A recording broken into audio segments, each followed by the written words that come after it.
The Tragedy of Cinema podcast is intended as a family-friendly program that by extension strives to be inclusive to all people regardless of their ethnicity, gender, creed, or any other identifying factors in this incredibly diverse world of ours. With that said, some of the films we discuss may contain serious subject matters or have content considered morally objectionable by today's standards. We do not intend to condone or dismiss these aspects of these films, but our primary focus will be on what we believe the film succeeds at, some fun facts, and our personal enjoyment factors of each film. With that said, we hope you enjoy the show.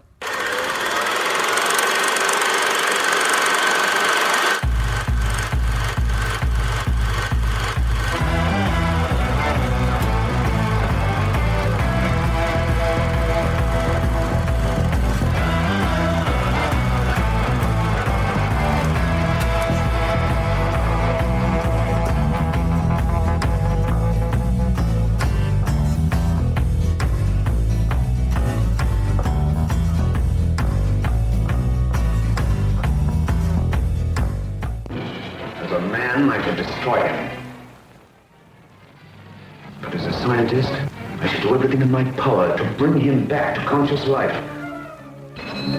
Benson, turn on the generator.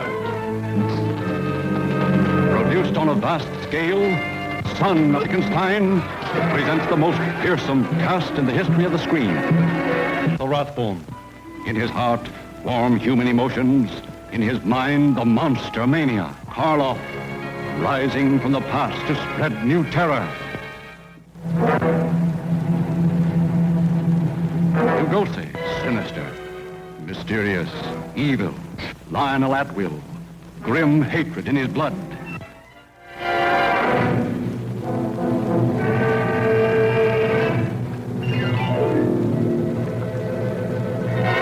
By heaven, I think you're a worse fiend than your father. Where is this monster? Where is he? I'll stay by your side until you confess. And if you don't, I'll feed you to the villagers.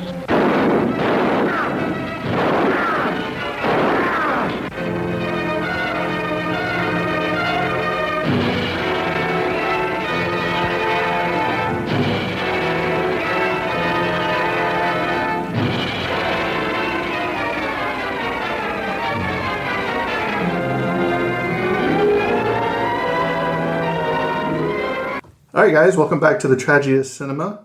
This is our special Universal Monsters series that we do every October.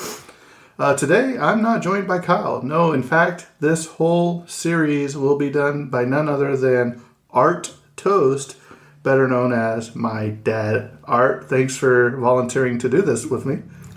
Thank you for begging me to do this with you. I've been lost my boy. As you can tell, this is going to be quite a series indeed. The series you'll never forget. Even though you may want to. Let's just put it that way. But first, as always, I'm going to ask my dad a question since Kyle's not here. So, Dad, out of all the Frankenstein movies you have watched, and I know you've seen most of them, which movie is your favorite and interpretation of Frankenstein, the monster?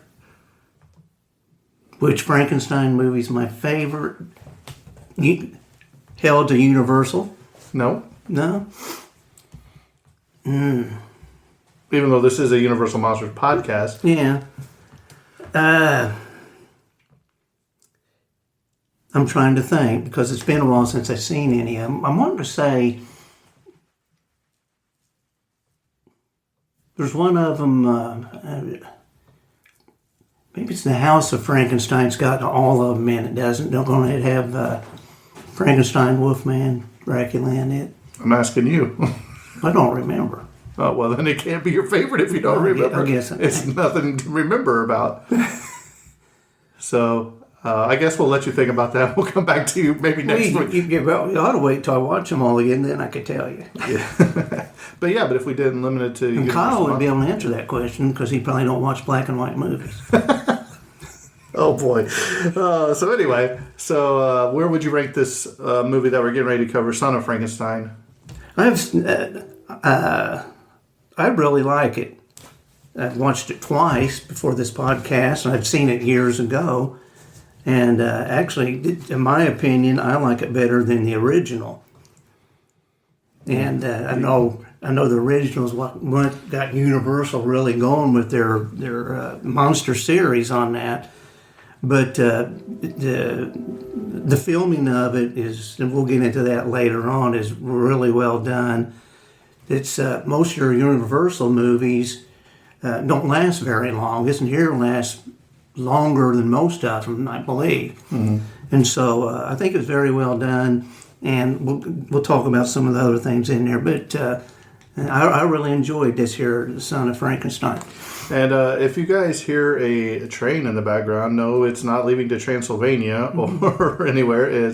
We're actually recording in Art Toast studio today. So if the audio is a little off or anything, I'll run it through Love Later and all that. But we are not in the Tragia Cinema studio. Just blame me. Yeah. So we're on location with my dad. So Dad, let's go ahead and kick this off.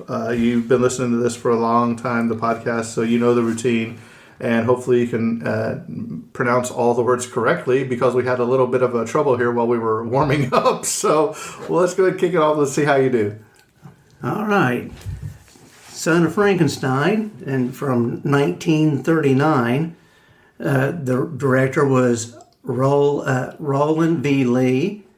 The writer was Mary Shelley. And this is suggested by the story written in 1816. As Mary Shelley wrote this book. The producer was Roland V. Lee. The composer was Frank Skinner. Cinematographer Greg Robertson. Editor Ted J. Kent as Ted Kent. Are you done? I'm not doing it. He's laughing at me. Send all of your comments to the Tragedy of Cinema. The cast was Basil Rathbone, who played Baron Wolf von Frankenstein. What do you think he was famous for? What movie? Robin Hood. Robin Hood. He's in The Adventures of Robin Hood in 1938. Boris Karloff, he played the monster. And he was also known in all these here, The Bride of Frankenstein, of course, in the original Frankenstein. Bela Lugosi, Dracula as Igor. Lionel Atwell was Inspector Croft. And he was in the 1942 movie To Be or Not to Be. Josephine Hutchinson's Elsa von Frankenstein. She played in North by Northwest, which has been covered by the Tragedy of Cinema. And Donnie Dugan as Peter von Frankenstein. He was in a movie called Suburba, which I think Peter, in my opinion here, while I'm speaking on the cast, as a little boy, I thought he done great, because he was so more natural than an actor with his voice and everything like that. And I thought he did a great job. Yeah, he acted like he was just a kid that was thrown on set and complaining. Exactly, and it was natural. And not talking plain and things like that. And so I thought that was pretty good. There's a lot more of the cast that we're going to skip over, but we just wanted to highlight the main actors and actresses. So, Dad, did it win any awards? Well, let me look at the notes. Yes. In 2017, the Academy of Science Fiction, Fantasy, and Horror Films. It was one of the best DVD Blu-ray collection. It's part of the Frankenstein Complete Legacy Collection. Do you own that? Probably not. Mm-hmm. And then 2005, the Academy of Science Fiction, Fantasy, and Horror Films nominated Saturn Award for the Best DVD Collection. It's part of the Monster Legacy Collection. Technical details, runtime, 99 minutes. Most of these just last a little bit. Universal lasts only a little over an hour. And I'm going to throw something in here too, because with this movie, it doesn't just end abruptly. Like a lot of the movies we've covered, it's the monster dies and the credits go up. This actually had a little, it wasn't really great, but I mean, it had a little bit different ending than normal, just the monster dies and here we go. Okay, sound mix was mono. Color information, black and white. Aspect ratio 1.37 to 1. Laboratory, Universal Studios Laboratory. Film length 3,035 meters. Negative format was 35 millimeter. And the process was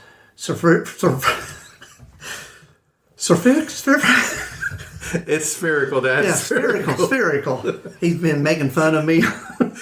And the printed format was 35 millimeter. Production dates was November.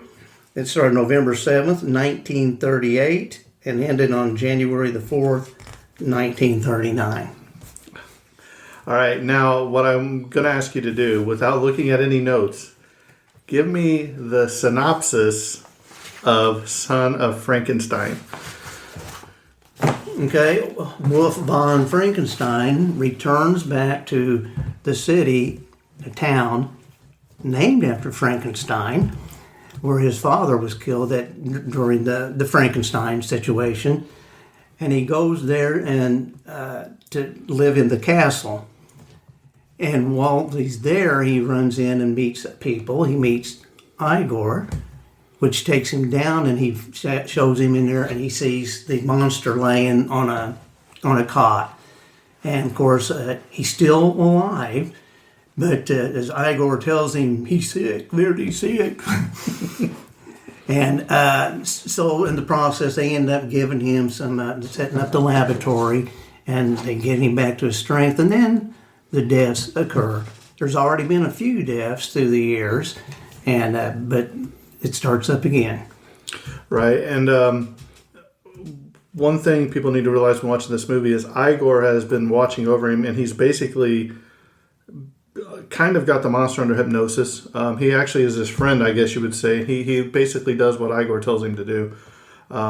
So very interesting. And also I thought when they go down and Igor takes him, because the laboratory is still destroyed from the original, and so all the equipment's still there and everything, but where it's kind of crumpled because I believe it's the inspector comes and he says about the laboratory, he's like, well, there's no roof on it.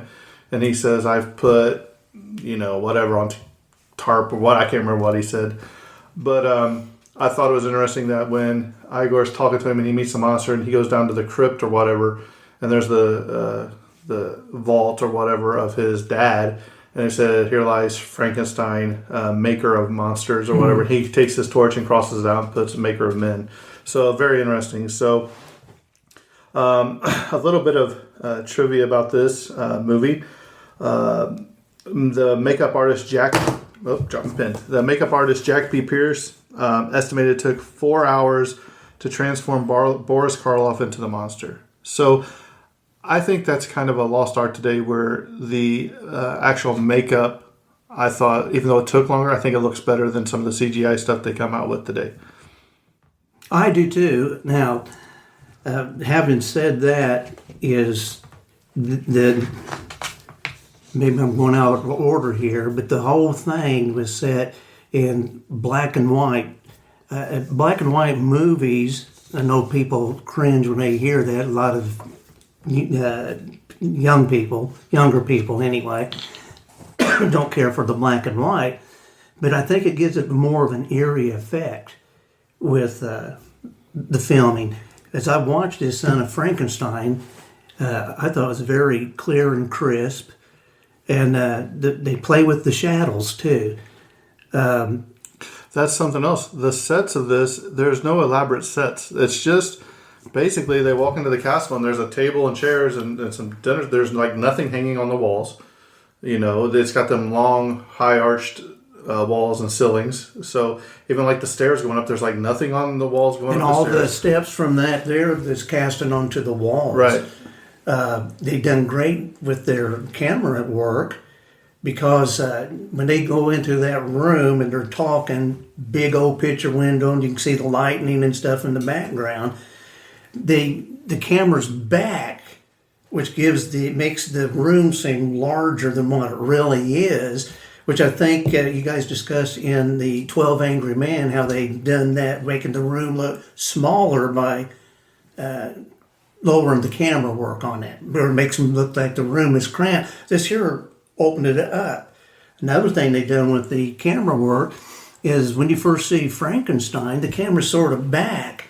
He's laying flat, but he looks so much longer the way the shot's made. And another one when he's laying on the table and they're giving a shot from his feet up and gives him that longer look, a taller look. Well, I also think if you want to go that route, that at the end when he's went in there and Frankenstein has shot and killed Igor, and you see Frankenstein climbing up the side of I don't know if it's part of the cliff that he's climbing up, and he walks in there, you just see him, come up in the background. I thought that was really well shot too. So yeah, that's from the sulfur pits. Right. Also they done shots I thought was neat from the inside of the fireplace out into the room. Mm-hmm. Yep. So both Claude Rains, who is famous as being the Invisible Man, and Peter Lorre reportedly were considered for the role of Wolf von Frankenstein. Laurie's casting was publicly announced before Basil Rathbone was cast, so he was almost in there too. What would you think of him being in it? As Wolf von Frankenstein? Yeah. Peter Lorre? Mm-hmm.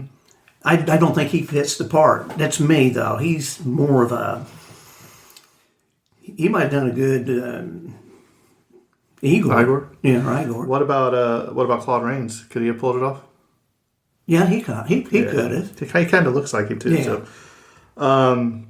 Boris Karloff became a father for the first time while filming this movie too. So he created his own monster, I guess. The name of the town where the action takes place is Goldstadt. In the first two films in this series, Frankenstein and the Bride of Frankenstein. However, here it is called Frankenstein. In the two subsequent films, the stories would take place in another fictional town, Viscera. So that name keeps changing throughout the series. This film marks the final time Boris Karloff would play the monster, at least in a feature film. In August of 1940, he appeared as the monster in a celebrity baseball game with Jack B. Pierce in attendance. Pierce was a coach for an amateur baseball team and played semi-pro when he was younger. In the next Frankenstein film in which Karloff appeared, House of Frankenstein, he played Dr. Gustav Niemann. Originally, the Samuel Goldwyn film, The Secret Life of Walter Mitty, was to have had a fantasy sequel in which Mitty confronted the monster, played again by Karloff, who played the villain in Mitty. Goldwyn saw and received authorization from Universal to use the image of the monster, and Pierce recreated the makeup. Stills exist of the film's director Karloff, Pierce, and Evelyn Karloff, but it has not been verified that the scenes were actually filmed. In the Allied artist film Frankenstein from 1970, Boris was an elderly Baron Frankenstein, but the twist ending was the revelation that the Baron had recreated the monster's face in his own image, basically the face of Karloff. The last time Karloff donned the Jack Pierce style monster makeup was in Lizard's Leg and Owlet Wing, a 1962 Halloween special for the TV series Route 66. Thus, he played the monster 6 times in his career, or 6.5 if you count Walter Mitty. Also, those don't know, the next film we will be covering is Frankenstein Meets the Wolfman, where Frankenstein is taken up by none other than Igor from this movie, Bela Lugosi, and we'll get to that next week, but very interesting choice there. Going back to Bela Lugosi. Lugosi, not Lugosi. Whatever. It's my accent. He is... Dracula is who he is, but I thought he done a great job as Igor in this movie. Mm-hmm. Actually, we'll get to it here in a little bit. Some people say it's his best performance ever. I was like, well, how can he go against Dracula? You know? Yeah, he's Dracula. I mean, you think of Dracula, that's who you think of. Mm-hmm. Plans were discussed to shoot the film in Technicolor, but the decision was made to revert to black and white. Both director Lee and co-star Josephine Hutchinson verified in later years that the film was designed for and shot in monochrome. Urban myth has it that Karloff's makeup photographed bright green and was a primary reason for shooting in black and white. An urban myth also has it that Dwight Frye, do you remember who Dwight Frye played? He was who? In the original Frankenstein, he was Fritz, basically the Igor character. That he was in the Technicolor test reel and was subsequently dropped from the cast. In the late 1980s, a reel of Technicolor test footage was discovered in Universal vaults, but was either stolen from the desk of the executive who was in possession of it, according to one story, or simply boxed up by bureaucrats and shipped to a New Jersey film vault, according to the film archivist who actually found the reel. Karloff's family home movies shot on the set of the film reveal the monster's coloration to be grayish with subtle highlights and shadows of blue, green, and brick red. The brief clips show Karloff in monster makeup sticking his tongue out at the camera and pretending to strangle makeup artist Jack P. Pierce. Can be seen on the CD-ROM, The Interactive History of Frankenstein, and 100 Years of Horror, courtesy of Sarah Karloff. So, there you have it. Any comments or questions so far? It'd be interesting to see one in color. Yeah, very well. I'll throw this in here. Have you watched the new Monsters on Netflix? No. It's not in black and white. It is in color. Oh, really? And I'll just leave it at that till you watch it. I'll get back with you on that and see what you think. At 99 minutes, this was the longest English language film in the classic Universal horror series, which actually the Spanish language version of Dracula was about 5 minutes longer than this movie. Most of the films had running times of less than 80 minutes, which served to increase the number of showings possibly in theaters. So they wanted it shorter so they could fit more time in the theaters so they could get more money. Despite his frequent appearances in horror films, Basil Rathbone had a particularly disdain for them. That is likely the reason for his over-the-top performance. Most notably in this movie is the scene in which he and Inspector Crow are playing darts. Do you remember that? Yeah. I thought that was funny. I liked when he stuck his darts in his arm. Yeah, that was a spoof The on inspector done a great job. Yeah, he did. He had, those of you who haven't seen it, he has a artificial arm that the monster had. The monster had ripped off when he was a boy, about the age of the Peter Frankenstein. Due to the lack of a prepared script, much of the picture was written just moments before the actors were to shoot their scenes. This was how director Richard V. Lee was able to keep Bela Lugosi working throughout filming and build up, turn my page here, the role of Igor, which never appeared in the original Willis Cooper screenplay. Lugosi was forever grateful to Lee for allowing him to create what turned out to be one of his very best characterizations. After many delays, shooting finally started November 9th, finishing January 5th in 1939, just days before its release of January 13th. So the way that they turned these around that quick is amazing. Boris Karloff's daughter, Sarah Karloff, was born on his 51st birthday, November 23rd, 1938. 51. 51. And his first-time fatherhood. Yeah. Bela Lugosi's performance in this film is considered by many to be his greatest performance. Now, something about this film, too, with Igor, I thought, is he's funny at times. Like, remember when they bring him down to the, I guess, I would say the police station, but the constables and all the guys are standing there, and he takes out one and he coughs on that one guy. Yeah. Spits on him. Yeah, he said, "I'm sorry." In discussing the monster makeup for a newspaper article, Jack P. Pierce stated that the metal studs in the monster's neck were really electrodes, inlets for the electricity that brought the creature to life.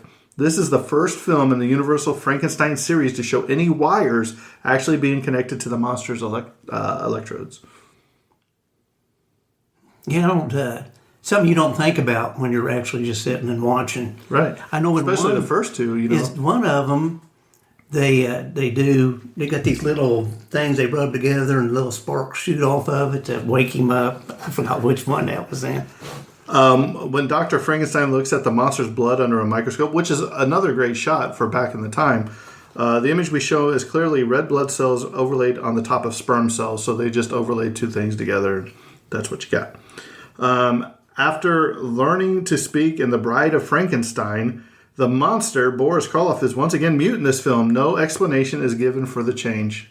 So just went back to no speaking.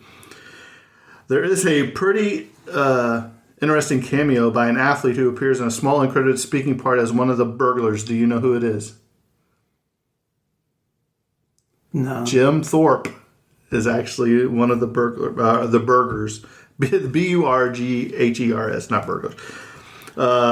This film marked Bela Lugosi's first appearance in Universal Frankenstein series, but it would not be his last. Lugosi reprised his role as Igor in The Ghost of Frankenstein and portrayed the monster himself in Frankenstein Meets the Wolfman, as we'll talk about next week.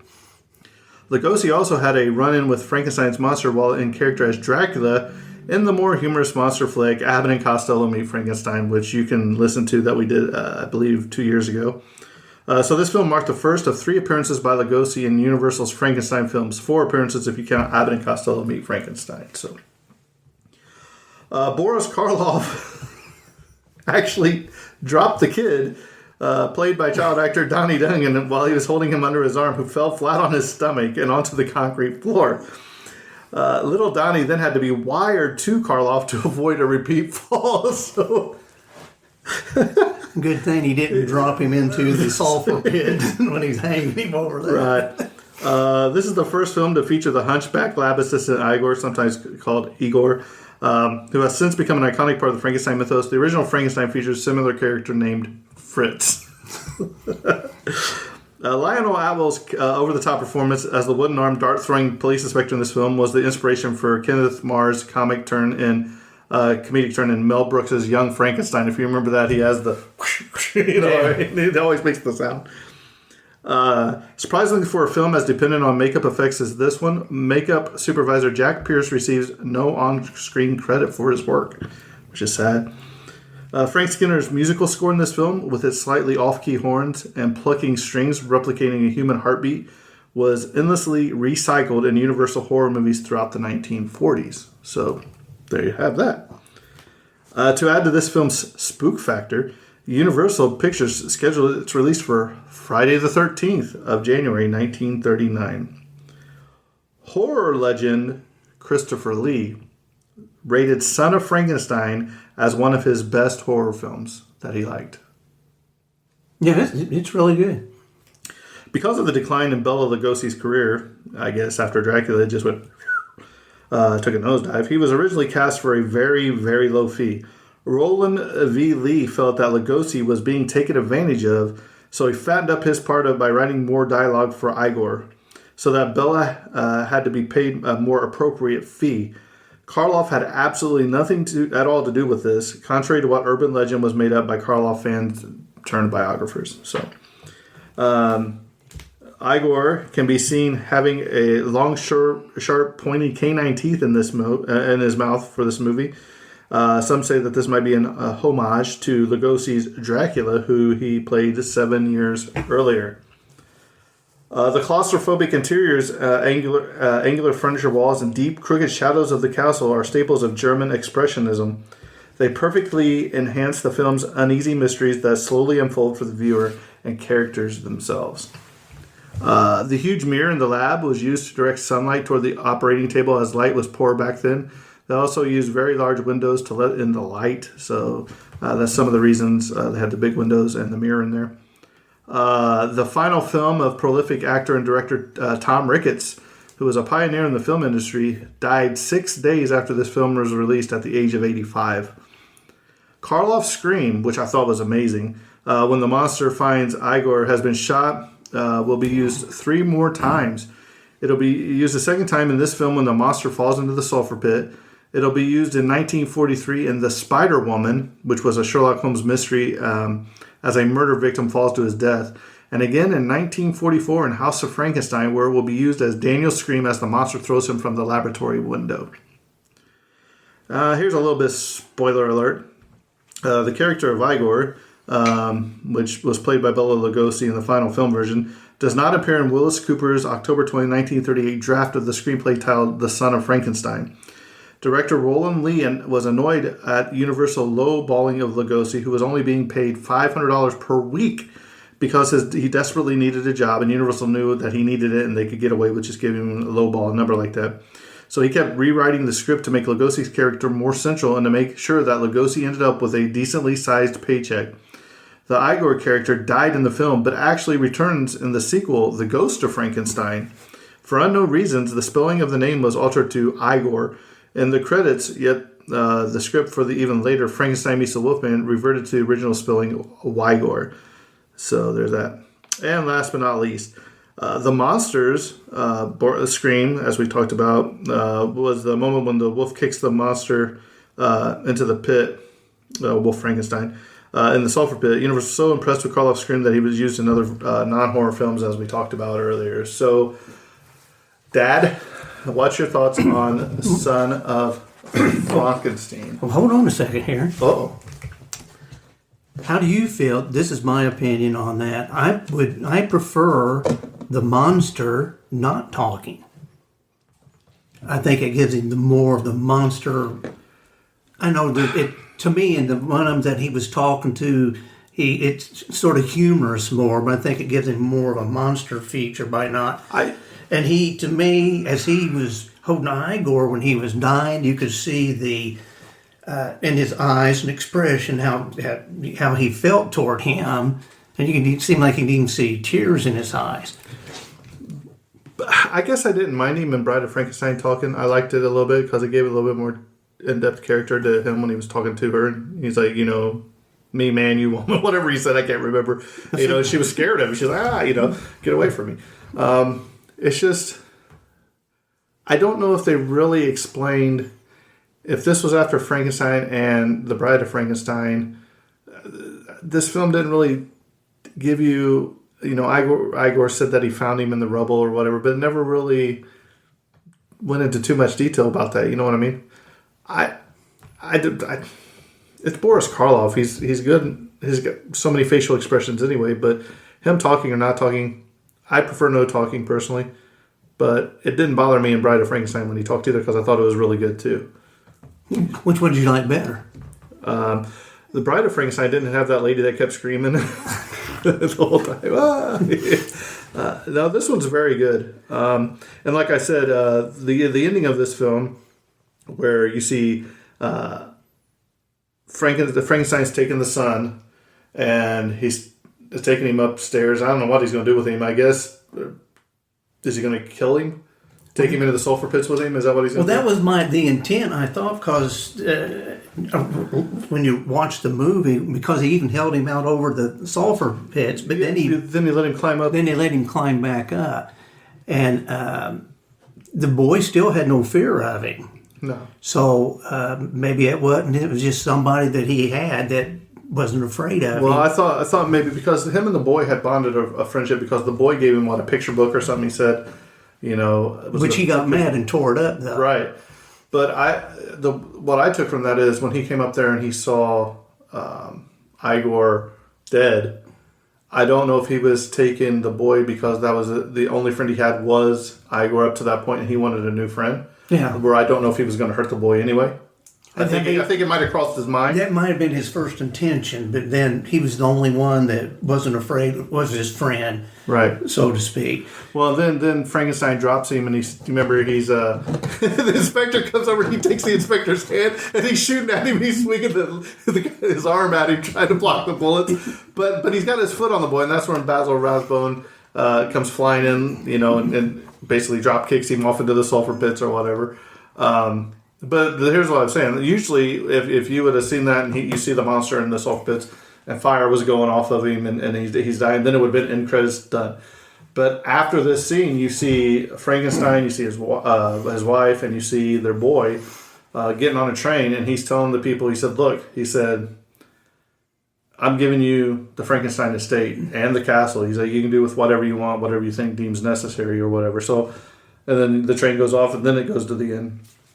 But those of you who've seen this, and I know I've seen it years ago and seen it again, but the inspector gets his arm ripped off again, his artificial arm, is what Jimmy was talking about, and swinging it around.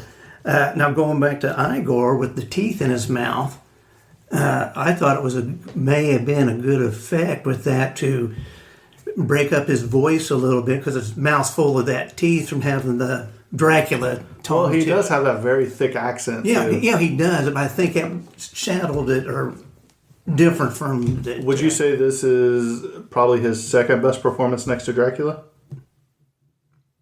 Yes, because basically that's what you was reading here in the reports or the notes here that he wasn't making very much money. That was all he was really known for. I know he made other movies. What was it? The Black Cat, which the podcast has done, which he done all right. That was a really good movie, too. It was a good movie, but he still got that Dracula look to him. Mm-hmm. And nothing changes, the hairdo or the accent and things like that. And so I think that was his part as Dracula, and it didn't draw him into other characters. But I think the teeth in his mouth may have done that. Now, going back to the original thing, what did I think of the movie? I thought it was excellent. It was real clear, crisp, black and white movie. The shots were done great. It's good to see. To me, it seems so. I know you can see the phony stuff. Well, that ain't a real tree or whatnot. But what they had to do, it looked good, in my opinion. But I think it's great. Just as a movie, if you want to get your younger kids broke into things like this, watch the Universal Monsters.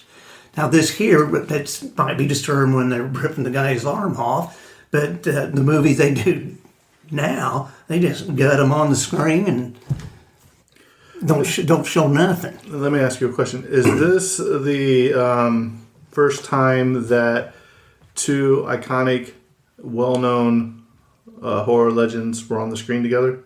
As far as like Lugosi and Karloff.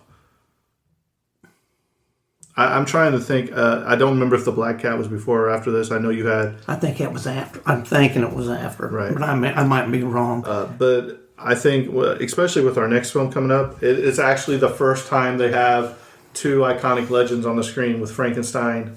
They call it Frankenstein, but it's actually the monster. Right. You know what I mean? A lot of people get that confused. They think, oh, that's Frankenstein. No, it's not. It's the monster. It's Frankenstein's monster. Frankenstein was the name of the scientist. But that's a whole nother. I had that discussion with your mother the other night. Oh, no. How'd she take it? She gave up. But as you'll see in our next podcast, and Frankenstein meets the Wolfman, Karloff gets top billing in that also. Of course, it's Frankenstein meets the Wolf. But I've always liked the Wolfman. That's one of my favorite all times, and I'm glad to see what's his name back, Lon Chaney Jr. So. I definitely recommend it. This is my first time ever watching it. Like I said, that's part of the reason we do this podcast, but also part of the reasons why I wanted to do the Universal Monsters, because there's so many of them that people haven't seen that they should see because they're good movies. Well, 5 stars, how many would you give it? This one? Yeah, you can't do a 2.5. I'll say 4.5. 4.5. It is really it's good. It's not bad. Boris Karloff is Frankenstein's monster. There's no other way of looking at it. We're getting ready to find out why here in the next movie. So, but with that being said, I think this episode's coming to close. Do you have anything else to add before we end this? No, I better stop now. Yeah, you bet.